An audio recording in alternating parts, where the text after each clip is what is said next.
네, 반갑습니다. 저는 채널 PNU의 보도부장 조승환이라고 합니다.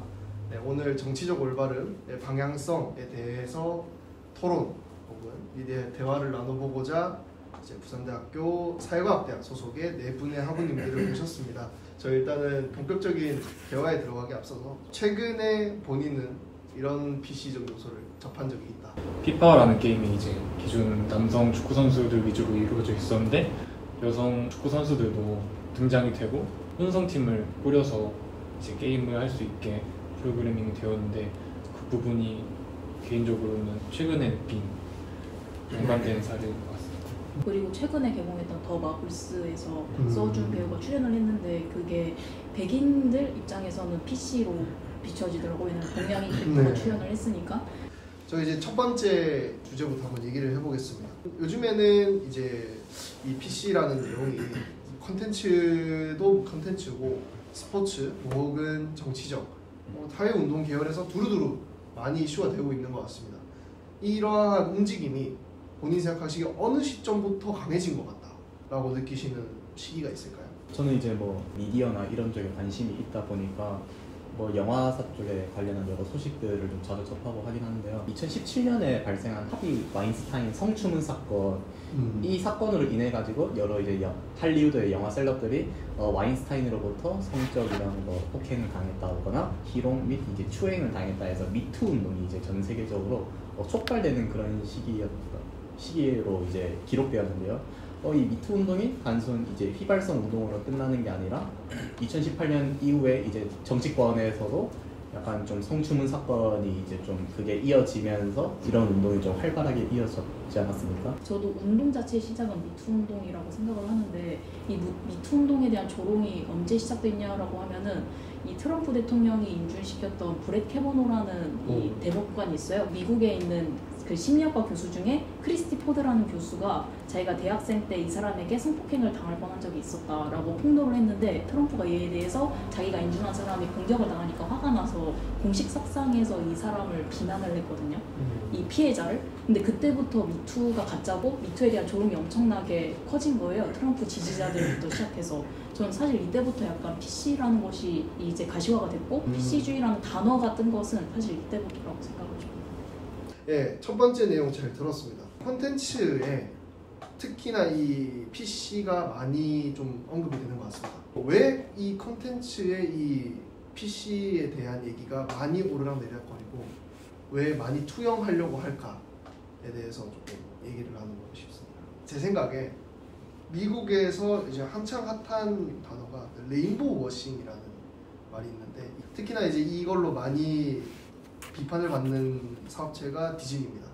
디즈니는 전통적으로 어쩌면 정말 우리가 생각하는 틀에 박힌 공주들을 캐릭터로 갖고 있는 사업체잖아요. 이 성소수자를 지지한다는 듯의 행보를 보이면서 기업의 이미지를 쇄신하려고 한다 라는 주장으로 비판을 많이 받았습니다. 어떤 이 이미지에 대한 욕심이 큰 게 아닐까 싶어요. 근데 사실 이미지의 욕심은 큰데 이미지를 못 챙기고 있는 게 현실이라서 이게 참 방향성이 맞는가 하는 생각은 들긴 합니다. 매체들의 좀 PC 같은 그런 요소들을 집어넣는 이유가 대중매체가 본질적으로 가지고 있는 그런 파급력이나 그런 대중성이 있기에 그걸 이용해가지고 자신들이 이제 전하고자 하는 그런 뭐 성소수자나 성적 지향과 같은 그런 메시지를 한편의 영화나 드라마나 게임을 통해서 더 간접적으로 또 진입장벽이 낮게 이제 전파할 수 있는 그런 수단으로 약간 좀 많이 사용을 하고 있기에 이 방식이 너무 지나치다 보니까 아까 언급해 주신 것처럼 레인보우 워싱이라고 하지 않습니까? 약간 그런 것 때문에 또 비판도 많이 받고 있지 않나 그런 생각이 듭니다. 사회과 전공 수업 때 인어공주에서 왜 흑인을 캐스팅했을까를 이제 주제로 발표를 했는데 인어공주에서 디렉팅을 맡은 사람이 린-마누엘 미란다라는 사람인데 뮤지컬을 원래 만드는 사람으로 유명했는데 해밀턴이라는 뮤지컬을 만들어서 엄청나게 성공을 해요. 그러니까 브로드웨이 역사상 가장 성공한 뮤지컬이라는 타이틀을 얻는데 그러니까 원래 뮤지컬 출신이었던 거죠. 브로드웨이 뮤지컬에서는 아주 오래전부터 그 등장인물 인종을 자유롭게 캐스팅하는 관행이 있었대요. 그러니까 이게 처음에는 왜냐면은 뮤지컬은 대부분 셰익스피어의 희곡이나 아니면 시대극을 많이 하는데 그 시대의 주인공들은 대부분 전부 다 백인이니까 흑인 배우들이 설 곳이 없어서 점점 그 생계에 어려움을 겪는 경우가 너무 많아진 거예요. 계속 나왔던 배우들만 나와가지고 회전이 안 되니까 그냥 아무나 뽑자 하면서 약간 이게 관행으로 자리 잡았고, 해밀턴에선 완전 파격적으로 조지 워싱턴, 미국의 초대 대통령이 흑인으로 나와요. 그러니까 린 마누엘이라는 사람 입장에서는 자기는 오히려 이게 당연했던 거예요. 그냥 아무나 뽑는 게. 그래가지고 인어공주를 만들었는데, 이게 인어공주는 세계적인 작품이잖아요. 그리고 영화로 만드는 거랑 뮤지컬은 엄청 다르잖아요. 뮤지컬은 그 지역에 있는 사람들이 보통 보기 쉬운데, 영화라는 것은 컨텐츠를 타고 가면서 전 세계 사람들이 보니까 이렇게 인종을 생각하지 않고 캐스팅을 하는 것을 컬러 블라인드 캐스팅이라고 하거든요. 네, 근데 컬러 블라인드 캐스팅에 익숙하지 않은 사람에서 입장에서는 왜 인어공주가 흑인이지? 라면서 약간 괴리감을 느끼게 되는 것 같아요. 차별을 하면 안 된다라는 거는 교육을 받는 사람들이라면 한 번쯤은 무조건 들을 거거든요. 네. 인종차별이든 종교든 차별하면 안 된다라는 인식을 가지고 있는 사람들이 압도적으로 많을 텐데, 이제 그런 부분을 기업에서 신경 쓰다 보니까 이런 부분 하나하나 넣었는데 이게 좀 과해진 게 아닌가라는 생각을 하게 되거든요. 이미지를 쇄신한다기보다는 그냥 수요에 맞춰서 행동을 하려고 했다. 영화나 게임 같은 경우는 취미의 영역이잖아요. 네. 그래서 기존의 레거시 미디어들과는 다르게 삶의 영역에 깊고 짙게 스며들 가능성이 높기 때문에 뭐 PC라고 일컬어지는 현상을 반대하는 사람들이든 주장하는 사람들이든 영화나 게임을 통해서 자신들의 목소리를 좀 설파를 하려고 하는 것 같습니다. 반발이 엄청 센 것 같아요. 반발이 왜 이렇게 강할까라는 생각을 했거든요. 인어공주 같은 경우에 흑인 배우를 캐스팅해서 정말 큰 파장이 있었었죠. 실제로 지금도 이제 영화 평점도 상당히 박하게 나오고 있는 중이고, 근데 또 역으로 봤을 때 그 최근에 그 스파이더맨 있지 않습니까? 흑인이 나오는 그 애니메이션 스파이더맨이 있는데 또 거기는 엄청 평이 좋거든요. 정말 이게 극명하게 갈리는 것 같은 느낌이 좀 드는데, 이 콘텐츠들이 비판을 엄청 많이 받는 경우는 또 어떤 경우이며, 또 아닌 경우 잘 이게 스며드는 경우도 어떤 경우인 것 같다라는 생각이 좀 드시는 게 있을까요? 요즘 넷플릭스에서 브리저튼이라는 드라마가 있거든요. 이게 배경이 영국 중세의 약간 로맨스 소설이 원작이에요. 그 원작에서는 전부 다 캐릭터들이 백인인데, 이 드라마에서는 동양인도 나오고 그 흑인 귀족도 나오고 심지어는 왕비가 흑인으로 나와요. 근데도 이거에 대해서 비판이 거의 없어요. 왜 그러냐 했더니 여기서는 왜 흑인이 등장하는지를 구조적으로 잘 설명해줘요. 역사적 배경까지 해가지고 이 시기에 이런 식으로 흑인이 들어와서 귀족이 될 수 있었고 하면서 이런 거를 구체적으로 다 설명을 해주니까 관객들 입장에서는 그냥 그렇구나 하고 넘어갈 수 있는 지점이 있고, 그 한국교통대학교 한국어문학전공 교수님이 쓰신 논문 중에 문화 콘텐츠 입장에서 바라본 정치적 올바름? 이라는 논문이 있는데, 제가 이걸 한번 쭉 읽었는데 여기서 뭐라고 하냐면은 PC주의는 내세우는데 그거에 비해서 내세우는 거에 비해서 작품의 퀄리티가 안 좋을 때, 그리고 게임의 퀄리티가 안 좋을 때 유저들의 반응이 엄청나게 안 좋대요. 그렇기에 기업에서 만약에 이런 걸 내세운다면 퀄리티를 먼저 살리는 거를 먼저 하는 게 좋은 전략이 되지 않을까, 이런 생각을 좀 했어요.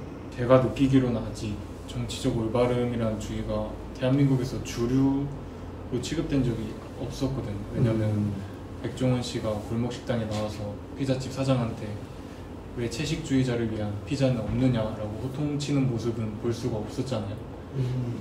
그래서 저는 주류 사상이 아닌 PC주의에 대한 반발을 어떻게 바라보고 대해야 할지 참 어려운 문제라고 생각을 하는데, 아마 제 생각으로는 기존의 고정관념이나 논리에 익숙해진 사람들이 다변화된 사회적 요구나 다양성을 받아들이는 과정에서 거부감을 느끼고 이게 집단화된 것은 아닌가, 그런 것들이 흑인 인어공주에 대한 반발, 이런 것들로 나타난 것이 아닌가라고 생각합니다.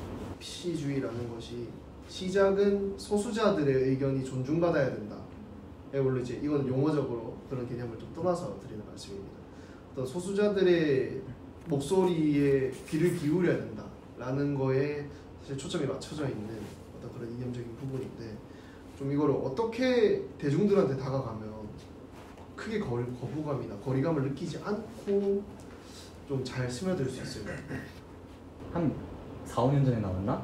서치라는 그런 영화가 있거든요. 서치라는 영화.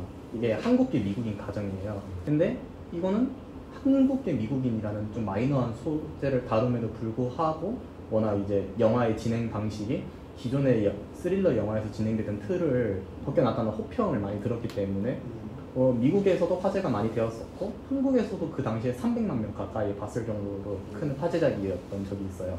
뭐 이런 마이너한 주제를 다룸에도 불구하고 충분히 좋은 작품을 뽑아낼 수 있었던 원동력이 무엇인가 생각해 봤는데 저는 위화감이 없게 설정했다는 게 중요한 것 같아요. 그러니까 그냥 이들처럼 그냥 자연스러운 구성원이었던 것처럼 좀 위화감 없게 다뤘어야 되는데 의도성 있게 약간 좀 강조를 하려다 보니까 당연히 대중들에게는 영화 드라마 보려고 왔는데 뭔가 우리를 가르치려고 하는 거지, 왜 뭔가 이런 걸 부각시키려고 하는 거지, 이렇기 때문에 반발심이 있었던 거고요. 이 인물들을 어떻게 자연스럽게 녹여낼지, 위화감이 없게 설정을 해야 될지 이에 대한 좀 심도 있는 고민이 사전적으로 진행되어야 대중들의 반발심이 좀 상대적으로 줄어들 수 있지 않을까라고 생각을 해봅니다. 이렇게 결론 내리겠습니다. 너무 좋은 말씀이십니다. PC주의 그 다음 그 너머를 좀 생각해 주셨으면 좋겠어요. 언제가 될지가 모르겠지만 우리 사회에서 동성애자들, 성소수자들, 시기소수자들이 이성애자들, 육식을 선호하는 사람들 이런 사람들과 동등한 권리를 누리게 되는 날이 온다면 그 다음에는 또 어떻게 할 것인가. 그 다양성이 함께 어우러지는 사회에서 또 추구해야 될 가치가 있을 거잖아요. 그래서 항상 한 발짝 더 나가는 시야를 가지면 좋지 않을까. 그런 운동을 하시는 분이든 아니면 그런 운동을 비판적으로 받아들이시는 분들이든 서로가 서로를 좀 이해했으면 좋겠는 마음. 아무튼 오늘 토론 여기서 마치고 박수 치면서 마무리하겠습니다. 고생하셨습니다. 고맙습니다.